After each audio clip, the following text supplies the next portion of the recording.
वृंदावन के बांके बिहारी मंदिर के पास बरगद के पेड़ के नीचे एक बूढ़ी माँ ने अपना बसेरा बना लिया था। शकल सूरत से वह किसी अच्छे घर की लग रही थी। उसके चेहरे की चमक, परंतु उसके फटे हुए कपड़े उसकी दर्दनाक स्थिति का व्याख्यान कर रही थी। वह अम्मा बता रही थी कि वह किसी भिखारी नहीं, मैले कुचैले कपड़ों में ही एक चादर पर वहाँ पड़ी रहती थी। आज लगभग 10वां दिन था। मंदिर में जो भी श्रद्धालु माथा टेकने आते तो बूढ़ी माँ को थोड़ा बहुत प्रसाद दे जाते, या कोई राह चलता उस पर तरस खाकर उसे कुछ खाना दे जाता, जिससे उसका गुजारा हो रहा था। रोहित हर वर्ष अपने माता पिता की बरसी पर मंदिर में आता था और गरीबों को भोजन दिया करता था। उसके माता पिता एक रोड एक्सीडेंट में मारे गए थे। उसके बाद से वह अकेला था। जिस समय उसके माता पिता की मृत्यु हुई थी उस समय यह कंप्यूटर इंजीनियरिंग कर रहा था। अब माता पिता के दिए हुए संस्कार हमेशा उसका मार्गदर्शन करते थे। इंजीनियरिंग के फाइनल ईयर के बाद पहले सेमेस्टर के दौरान ही उसे एक बहुत अच्छी नौकरी मिल गई थी। अब वह एक मल्टीनेशनल कंपनी में बहुत ऊंचे पद पर कार्यरत था। शनिवार और रविवार को अपने दोस्तों के साथ घूमने में बिता देता था, परंतु आज उसके माता पिता की बरसी थी, इसलिए वह आज मंदिर में गरीबों को भोजन करवाने आया था। सभी गरीबों को खाना देने के बाद उसकी नज़र पेड़ के नीचे बैठी बूढ़ी माँ की ओर गई। रोहित को बूढ़ी अम्मा के चेहरे में एक अजीब सा आकर्षण और स्नेह नज़र आया। शायद वो हर बूढ़ी औरत में अपनी माँ और दादी को ही ढूंढता था। वह बड़े स्नेह से उस बूढ़ी अम्मा को देखने लगा। फिर अम्मा के पास जाकर बोला, अम्मा खाना खाओगी? लेकिन बूढ़ी अम्मा काफ़ी उदास बैठी थी, शायद इसलिए उसने कोई जवाब नहीं दिया। फिर रोहित बोला, अच्छा मंदिर का प्रसाद है, या तो खा लो। तो बूढ़ी माँ ने उसकी ओर देखते हुए अपना हाथ आगे बढ़ा दिया। बूढ़ी माँ के साथ साथ रोहित भी थोड़ा सा प्रसाद खाने लगा और बूढ़ी माँ के पास ही बैठ गया। प्रसाद खाते खाते वह अम्मा से पूछने लगा, अम्मा आप कहाँ रहती हैं और इस पेड़ के नीचे कैसे बैठी हुई हैं? बूढ़ी अम्मा ने ठंडी सांस लेते हुए कहा, अरे बेटा, अब यह पेड़ ही मेरा घर है। पहले मैं मथुरा में रहती थी, वहाँ मेरा अपना एक शानदार बड़ा सा घर है। मेरे पति की मृत्यु हो चुकी है। जब तक मेरे पति जीवित थे तब तक मुझे रानी बनाकर रखते थे, परंतु पति के स्वर्गवास के बाद धीरे धीरे अपने ही बहू बेटों को मैं खटकने लगी।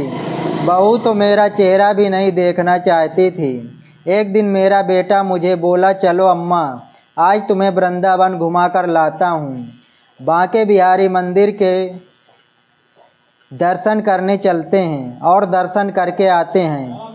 मेरा बेटा मुझे अपनी कार में बिठाकर लाया था और मुझे इस मंदिर के किनारे बिठाकर यह कहकर चला गया कि कुछ ज़रूरी काम से जा रहा हूँ, 2 घंटे लग जाएंगे आने में। मैंने तो बेटे से कहा था कि मुझे भी साथ ले चल, परंतु वो नहीं माना। देखते देखते आज 10 दिन हो गए।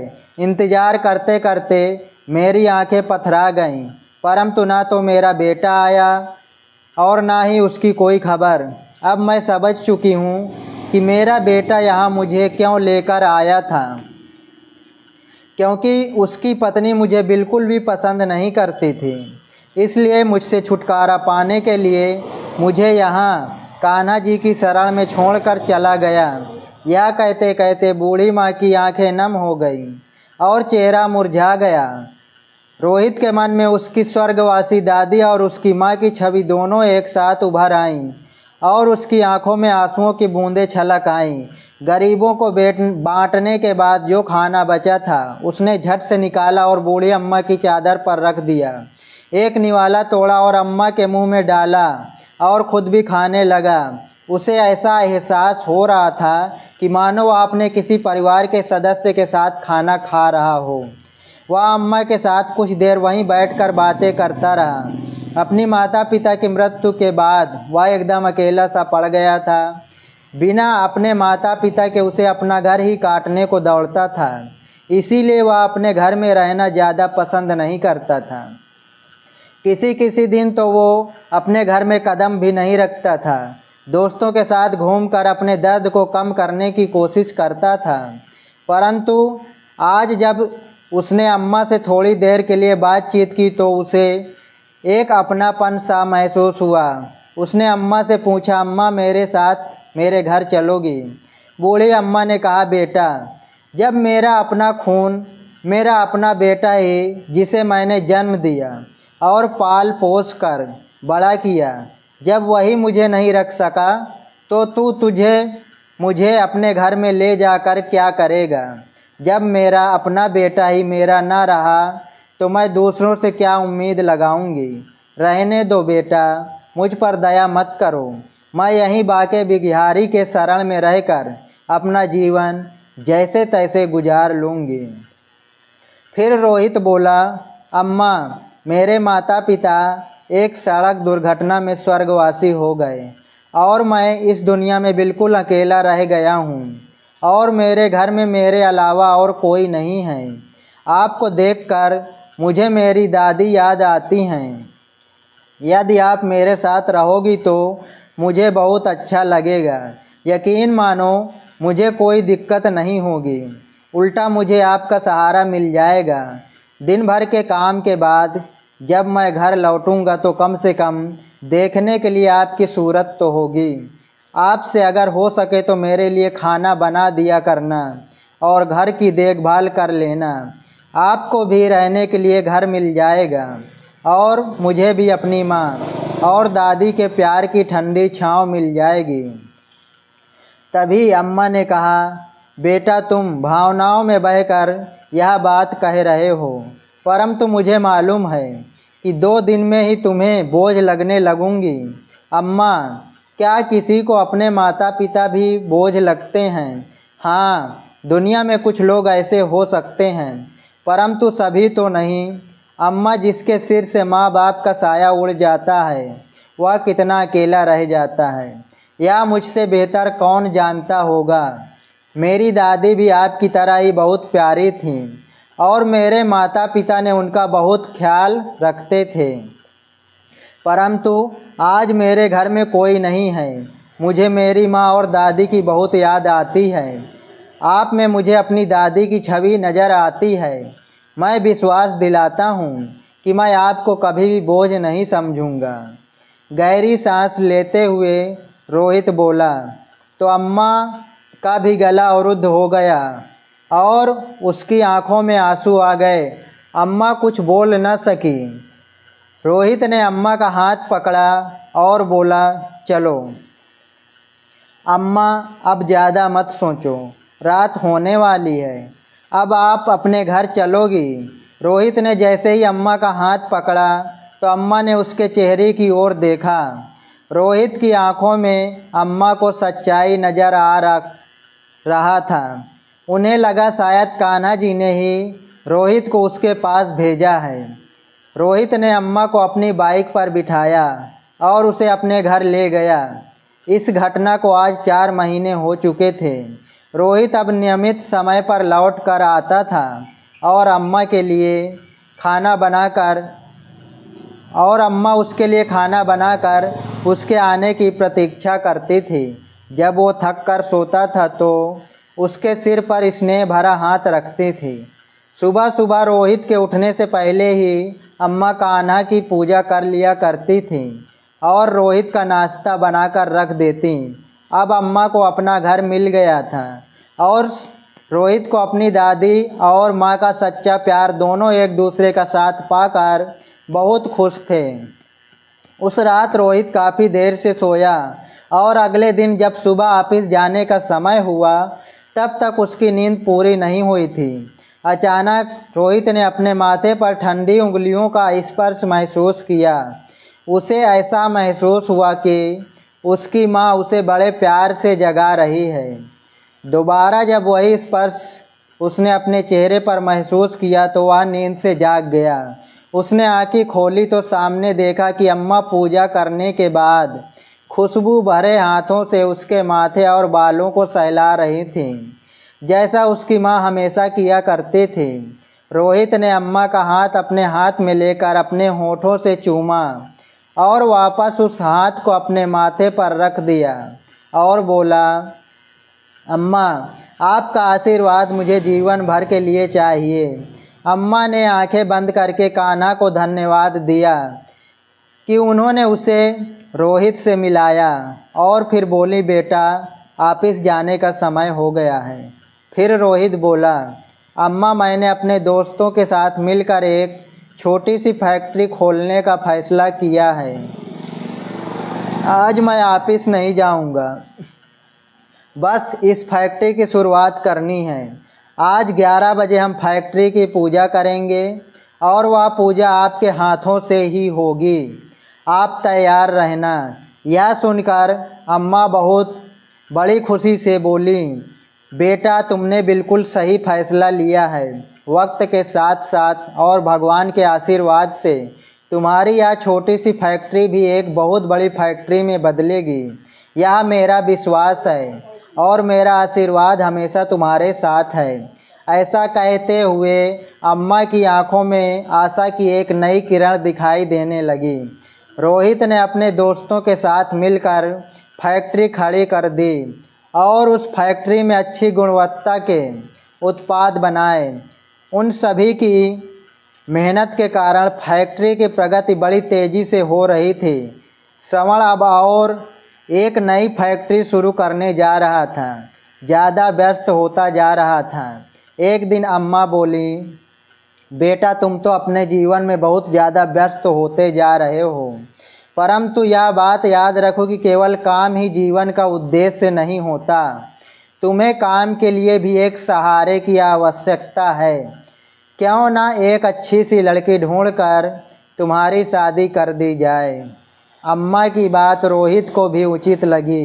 वो बोला, अरे हाँ अम्मा, अपनी ज़िंदगी में मैं इतना ज़्यादा व्यस्त हो गया था कि इसके बारे में कभी बात करने का समय ही नहीं मिला।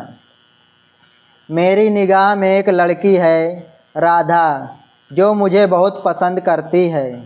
मैं भी उससे पसंद करता हूँ, लेकिन मैंने उससे कभी बात नहीं की। राधा रोहित की माँ की सहेली की बेटी है, जो पढ़ाई पूरी करने के बाद इस शहर में नौकरी कर रही थी।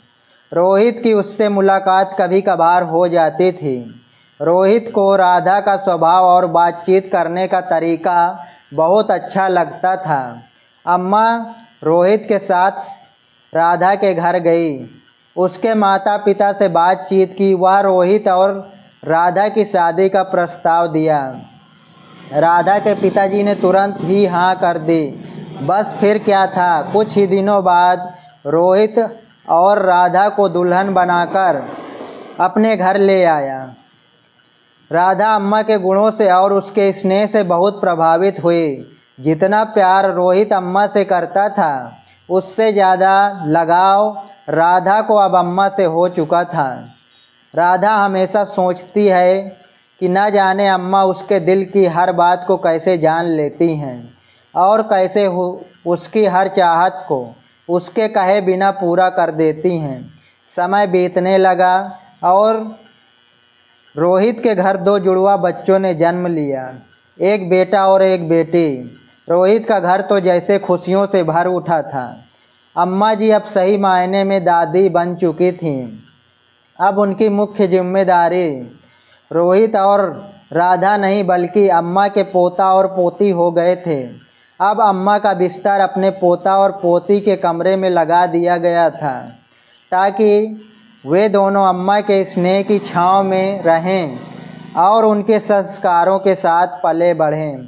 बिना दादी के तो दोनों बच्चे एक समय का खाना तक भी नहीं खाते थे।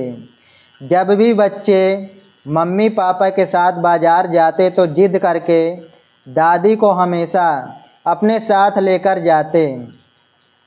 राधा और रोहित भी दोनों बच्चों की जिम्मेदारी अम्मा को देकर बिल्कुल बेफिक्र हो चुके थे। राधा अपने पति रोहित के साथ उसके काम में पूरी मदद करती थी।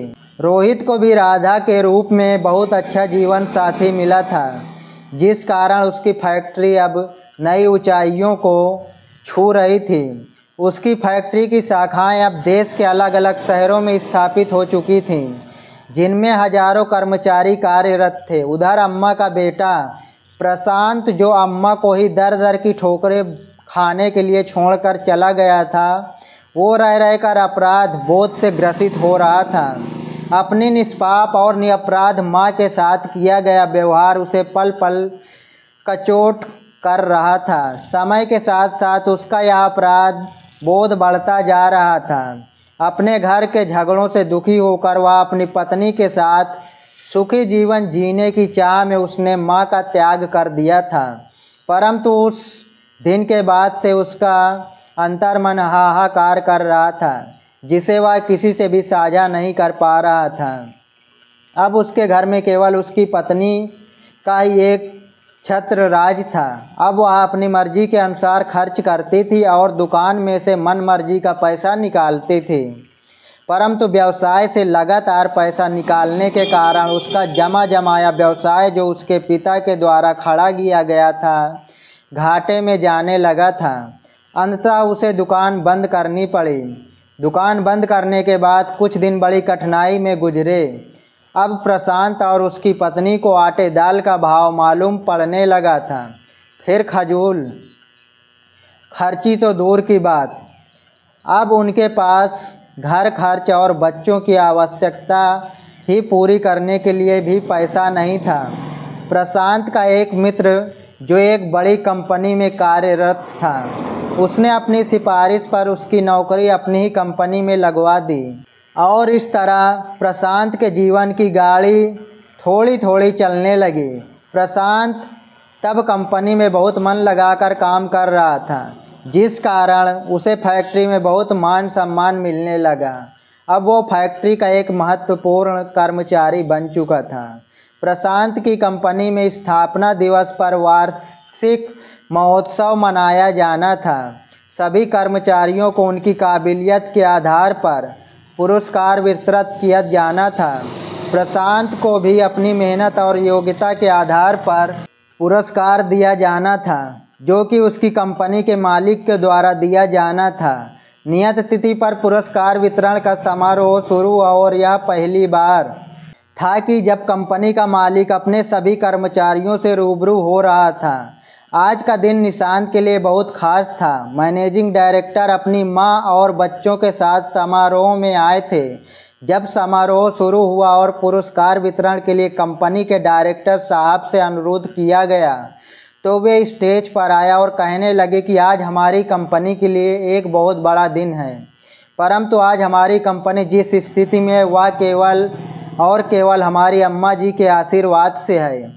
यदि अम्मा जी की प्रेरणा ना होती तो आज यह कंपनी होती और ना ही मैं इस पद पर होता। इसलिए पुरस्कार वितरण करने के लिए मैं अम्मा जी को बुलाना चाहूँगा। अम्मा जी, कृपया आप स्टेज पर आइए और अपने हाथों से सभी योग्य कर्मचारियों को पुरस्कार वितरित कीजिए। रोहित के बुलाने पर अम्मा स्टेज पर पहुँची और उनकी आंखों से अश्रुधारा बह निकले। कर्मचारियों के नाम अनाउंस किए गए और अम्मा उन्हें एक एक करके पुरस्कार देती रहीं। तभी एक नाम का अनाउंसमेंट हुआ, जिसे सुनकर अम्मा जी के चेहरे पर न जाने कितने भाव एक साथ आ गए। प्रशांत मिश्रा। सामने से आने वाला व्यक्ति कुछ भी जाना पहचाना लग रहा था। अम्मा ने ध्यान से देखा तो सचमुच में उनका बेटा ही था, प्रशांत मिश्रा, जो उन्हें तीर्थ यात्रा का झांसा देकर बड़ी ही बेदर्दी से छोड़ गया था, जिसे उसके बाद उसकी माँ का ख्याल तक नहीं आया। अम्मा सोचने लगी कि अब तक तो शायद मैं तड़प तड़प कर मर गई होती यदि मेरा बेटा रोहित मुझे ना ले जाता। प्यार और नफरत के भाव एक साथ अम्मा के चेहरे पर उभर आए। अम्मा को ऐसा महसूस हुआ कि जैसे दुनिया बड़ी तेज़ी से घूम रही है। बड़ी मुश्किल से उन्होंने खुद को संभाला और किसी अपरिचित की तरह प्रशांत को पुरस्कार थमा दिया और अपना मुंह दूसरी तरफ फेर लिया। प्रशांत ने ध्यान से देखा। देने जाने वाली महिला कोई और नहीं, उसकी अपनी माँ थी।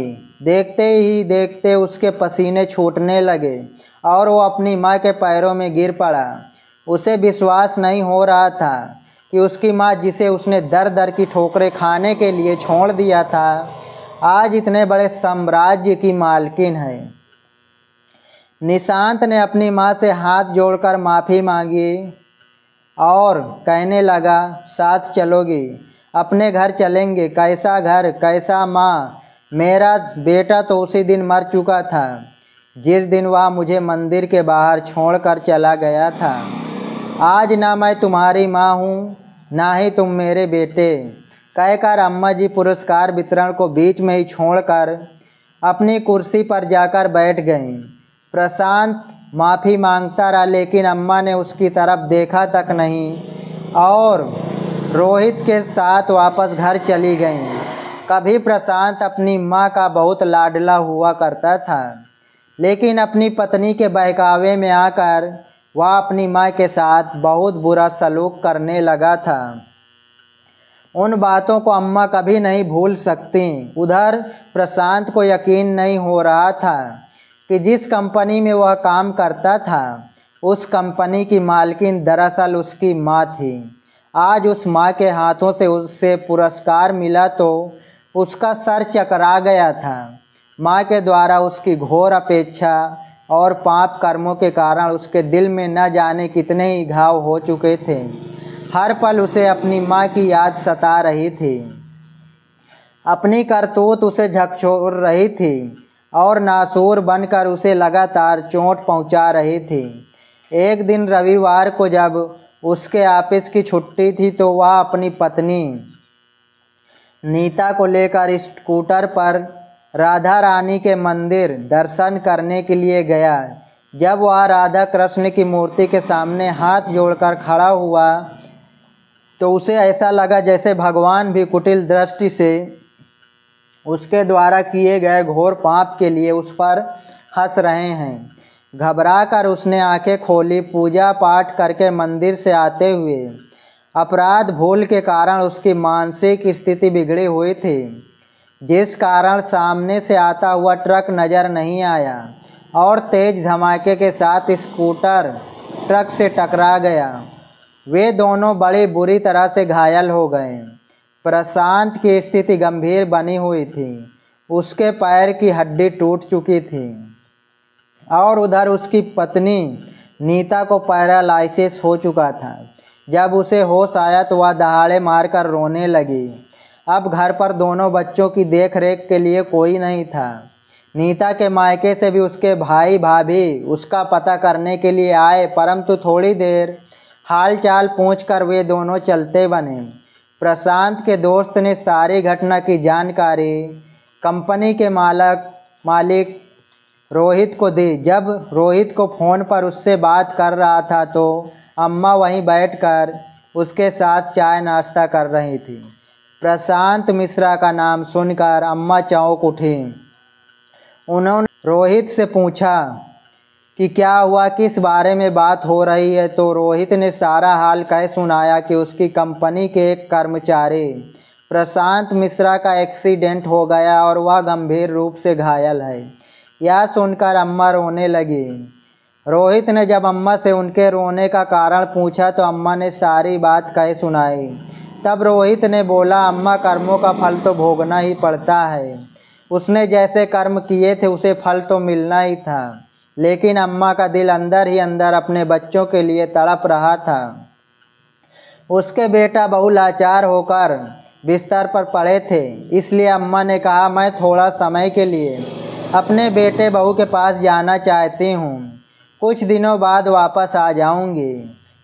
रोहित ने भी हामी भर दी और अम्मा को बहुत पैसे देकर उनके बेटे बहू के पास छोड़ आया। अम्मा ने अपने बेटे और बहू को एक अच्छे से अस्पताल में भर्ती करवाया, जहां उनका पूरा ख्याल रखा जाने लगा। उनके बच्चों को संभाला और साथ साथ उनकी दुकान को भी फिर से खड़ा किया। जो पैसे रोहित ने दिए थे अपने बेटे बहू की गृहस्थी संभालने में लगाया। हर कदम पर रोहित ने अम्मा की पूरी मदद की। एक ओर तो प्रशांत की तबीयत अब कुछ सुधरने लगी थी, दूसरी ओर उसका कारोबार भी पहले की तरह चमक उठा था। उसकी गृहस्थी को कुछ ही समय में अम्मा ने व्यवस्थित कर दिया था। जब उन दोनों की अस्पताल से छुट्टी हुई और वो घर लौटे तो वे दोनों अम्मा से माफ़ी मांगने लगे। वो अपने किए पर शर्मिंदा थे। अम्मा की बहू बोली, अम्मा जी, जिसे हमने घर से बाहर निकाल दिया था वही आज इस घर में लक्ष्मी बनकर आई है। अम्मा जी, मैं आपको नहीं समझ पाई। हम लोगों ने आपका अनादर किया है। हमारी इस करनी की सज़ा आज हमको मिली है। दोनों बेटा बहू अम्मा के पैरों में पड़ गए। अम्मा ने भी उन दोनों को माफ़ कर दिया और अपने पोता पोती को खूब दुलार किया। कुछ दिन और वहाँ रहने के बाद अम्मा ने कहा, अब तुम दोनों की तबीयत ठीक हो चुकी है और तुम अपनी गृहस्थी को संभाल सकते हो। तुम्हारी दुकान भी अच्छी चल रही है, इसलिए अब मैं चलती हूँ। मेरा बेटा और परिवार मेरा इंतज़ार कर रहा है। यह कहकर अम्मा ने अपना बैग तैयार कर लिया। बेटा बहू ने अम्मा को जाने से रोकने की बहुत कोशिश की, परंतु अम्मा ने कहा, बेटा, रोहित मुझ पर जान छिड़कता है। अब वही मेरा बेटा है, इसलिए अब मुझे जाना ही होगा। बाहर रोहित अम्मा को लेने के लिए पहले ही गाड़ी लेकर आ चुका था। उन दोनों ने बहुत मनाया, परंतु अम्मा नहीं रुकी और चल दी। तो दोस्तों, आज की कहानी के बारे में क्या कहेंगे? तो कुछ लोग ऐसे भी होते हैं कि अपनी माँ को बाहर छोड़ आते हैं और कुछ लोग ऐसे भी होते हैं एक माँ की तलाश में होते हैं। और एक माँ की वजह से आज देखिए कि रोहित की कितनी बड़ी कंपनी खड़ी हो गई। तो ये कहते हैं किसी भी पुरुष के ज़िंदगी में एक औरत का बहुत बड़ा हाथ होता है। और आगे क्या कहना चाहेंगे कमेंट सेक्शन में ज़रूर बताएं। मिलते हैं अगले नेक्स्ट वीडियो में, तब तक के लिए नमस्कार, जय हिंद।